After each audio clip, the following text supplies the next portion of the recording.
So, good morning to each and everyone. I am Kathleen Bueno. So, our topic for today is all about converting fractions into decimals and vice versa. So now, to write fractions as decimal and vice versa, and to determine whether a decimal is terminating or repeating.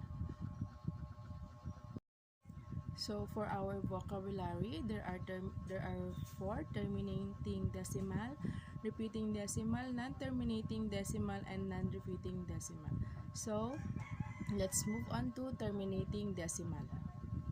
So when we say terminating decimal, is a decimal that ends with a specific digit. For examples, 2.6, 5.3566, and 0.003.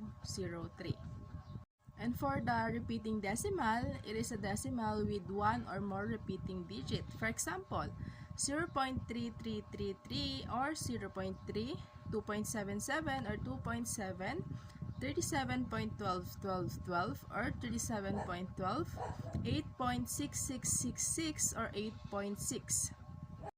For the non-terminating decimal, it is a decimal that does not end or repeat. For example, is 3.141592 and so on and so forth, and 2.7, 18, 281, 828 and so on and so forth. And for the non-repeating decimal, a decimal that does not end or repeat. For example, 3.14, 15, 96, 26 and so on and so forth, and 2.13, 13, 31, 3331 and so on and so forth. Converting fraction into decimal form. First method. To convert fraction to decimal, manually follow this step. First one, find a number that you can multiply by the bottom of a fraction to make it 10, or 100, or 1000, or any followed by zeros.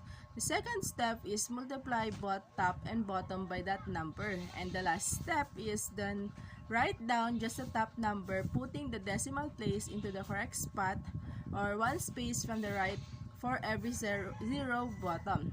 So there are examples here using mental math 2